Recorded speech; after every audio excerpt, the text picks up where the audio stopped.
Magandang tanghali at mainit. Napakainit na pagbati sa inyong lahat. Sa totoo lang, hindi nyo napapansin, sinadya namin yan para maramdaman ninyo kung gaano namin tinatamasa ang presensya yung ngayong araw na ito. Sa mga magsisipagtapos, sa mga panauhing pangdangal, sa mga kasamahan ko dito sa university, magandang hapon pong muli. Nung ako'y maatasang magbigay ng mensahe ng pagbati sa seremonyang ito, nagkaroon ako agad ng pangamba. Sa isang mababaw na dahilan, ang lahat ng mga palatuntunang may kinalaman sa pagtatapos ngayong taong ito ay gagawin sa wikang Filipino. Kagaya ng marami sa atin, ang alam kong Filipino ay pangkaraniwan lamang at hindi maaaring maitakda bilang pang-akademikong pananalita. Nasabi ko tuloy sa aking sarili, mukhang mahirap ito. Pero habang nag-iisip, bigla kong naalala ang isang sipiin mula sa isang paring Heswita na kabilang din sa mga pinakarespetadong propesor ng pilosopiya sa bansa, si Padre Roque Ferriols. Aniya, huwag mong tanungin kung mahirap. Tanungin mo kung mahalaga. Nasambit ko tuloy sa aking sarili na sa halip ngang tanungin kung mahirap magtalumpati sa okasyong katulad nito, mas nararapat na tanungin kung mahalaga ba. Palagay ko'y alam na nating lahat ang sagot. Gayunpaman, wala rin sigurong tututol kung sabihin kong ang dinanas ninyong lahat para maabot ang mga kinalalagyan ninyo ngayon ay sadyang mahirap. Mahirap, subalit mahalaga. Siguro nga, maaari nating sabihin at maging aral sa atin na ang lahat ng mahalaga ay mahirap at ang lahat ng makabuluhan ay pinaghihirapan.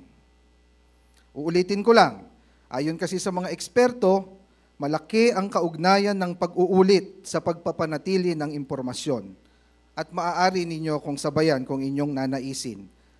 Ang lahat ng mahalaga ay mahirap at ang lahat ng makabuluhan ay pinaghihirapan. Marami tayong halimbawa na maaaring banggitin at sa iba't ibang larangan. Mahirap magka-love life. Diba? Di daw masyado. Manliligaw ka. Manunuyo. Magte-text message. Poporma. Kung ikaw ang unang nagka-interes. Pero pwede rin namang ikaw ang ligawan, suyuin, i-text message at pormahan kung siya ang unang nagka-interes.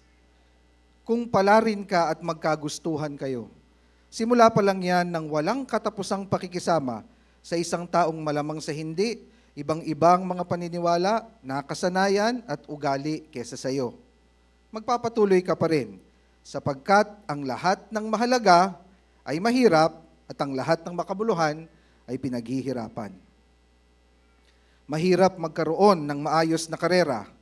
Mag-a-apply ka at di siguradong matatanggap. Wala kang ang pera, kaya ka naghahanap ng trabaho. Pero di ka pa nagsisimula, ang dami mo ng pagkakagastusan. Barangay clearance, police clearance, at NBI clearance. Kailangan mo pang bumili ng damit para sa interview. Sa dami ng clearance na kailangan sa trabaho, sa clearance sale ka na lang makakahanap ng matinong kasuotan. O di kaya, sa ukay-ukay ang bagsak mo.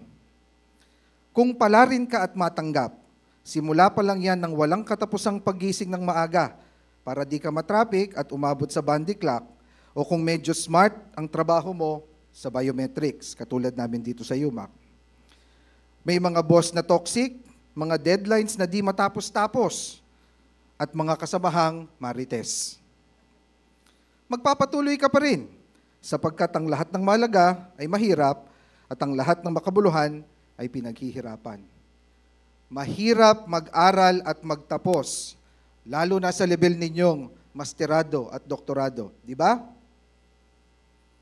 Karaniwan, pinagsasabay ang pag-aaral at pagtatrabaho. Iisipin mo kung anong research topic na naman ang isasubmit mo sa mga profesor mo. Hindi lang isa, kundi marami. Minsan tuloy gusto mong hanapin kung sinong nakaimbento ng konsepto ng thesis at disertasyon na yan para tanungin at singilin sa mga kung ano-anong pinag-iisip niya.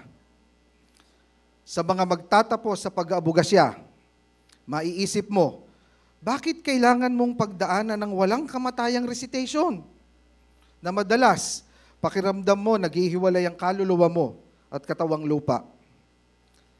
Kung palarin ka at makagraduate, simula pa lang yan ng walang katapusang pagharap sa tunay na hamon ng buhay, kung saan kailangan mong kumayod para kumain at kailangang magsikhay para magkaroon ng maalwan na pamumuhay. Magpapatuloy ka pa rin sapagkat ang lahat ng mahalaga ay mahirap at ang lahat ng makabuluhan ay pinaghihirapan. Sa huli, maaari nating tanungin, sulit ba ang lahat ng paghihirap na ito? Ano sa tingin ninyo?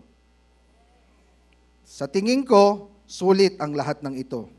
Sulit magka-love life. Dahil sabi nga sa Moulin Rouge, ang pinakamahalagang bagay na iyong matututunan ay ang umibig at ang ibiging kapalit.